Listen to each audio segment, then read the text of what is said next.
Bien, bonsoir, bonjour les gars, je sais que vous allez tous bien. On va revenir un peu sur le début de la Coupe du Monde des clubs. Le Real Madrid n'a pas encore joué. Le grand absent quand même de cette compétition, c'est le Barça. Le Bayern a écrasé leurs adversaires 10-0.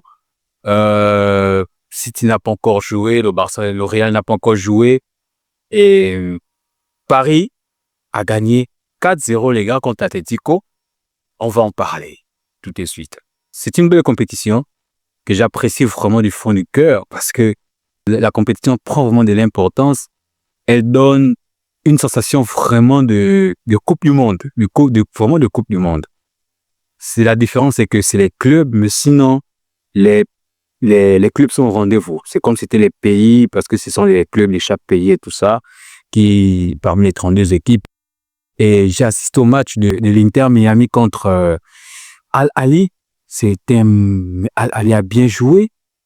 Al Ahly a bien joué. Le club égyptien, ils ont très bien joué. Et je me suis dit que cette compétition va être vraiment de la classe, en fait. Voilà, vraiment, cette première édition, dès le départ, c'est une réussite. Parce que le football est au rendez-vous, les gars. Le football est au rendez-vous. Et j'espère que pour vous qui regardez ça, vous vous régalez, franchement, vous régalez en regardant la Coupe du Monde des clubs. Voilà, donc, revenons rapidement sur le match du Bayern, les gars. Je ne m'attendais pas, je savais que le Bayern allait gagner, mais je ne m'attendais pas assez que le Bayern gagne 10-0, les gars. 10-0, c'est comme si les autres n'ont pas joué. C'est comme si les autres n'ont même pas touché le ballon sur le terrain, où ils ont joué demi-camp. Pourtant, ils ont quand même eu des occasions, quand même des tirs cadrés.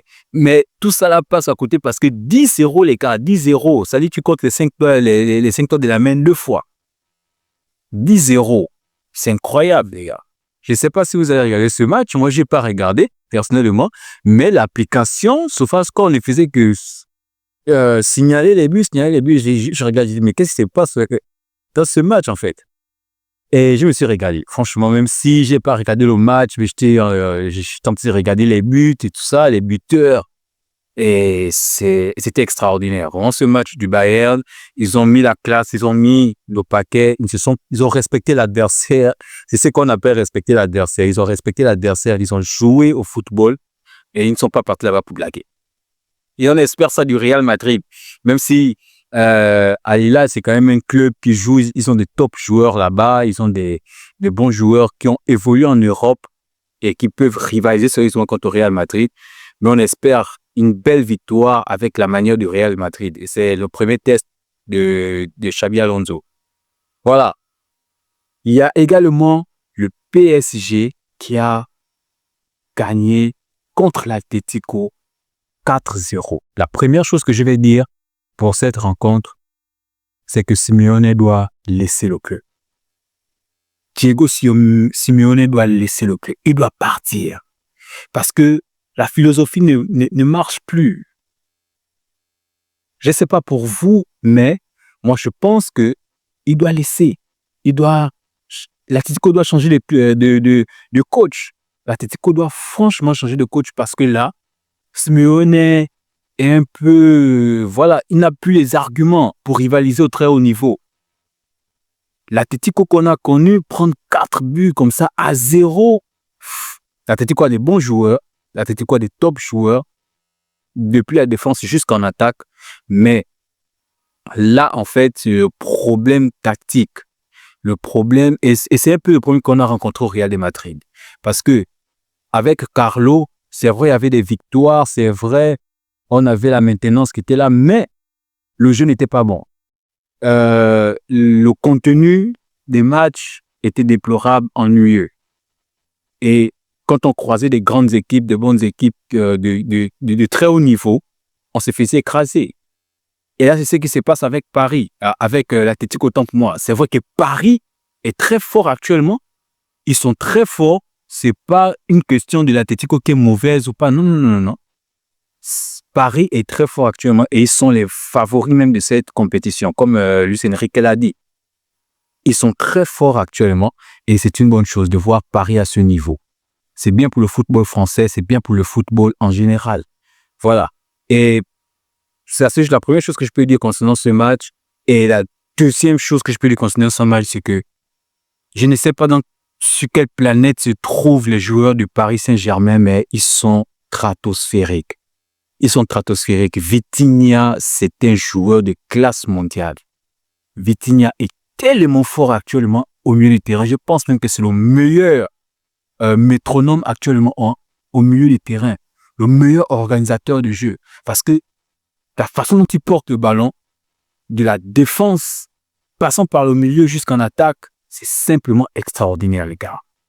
Avec la jeunesse, Luis Enrique qui fait jouer tout le monde, qui donne du temps de jeu. Et tout le monde, chacun rentre. Et c'est le football parle. Le football collectif.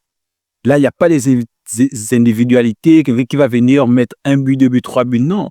C'est tout le monde attaque, tout le monde défend, tout le monde attaque, tout le monde défend. Et c'est ça le football qu'on aime. Quand il y a du beau jeu. C'est ça le football qu'on aime. Et j'aime voir ce Paris Saint-Germain jouer. C'est un peu à l'image du Barça de 2015. Le Barça de Valverde, vainqueur de la Ligue des Champions. Vous voyez ce qu'il a accompli.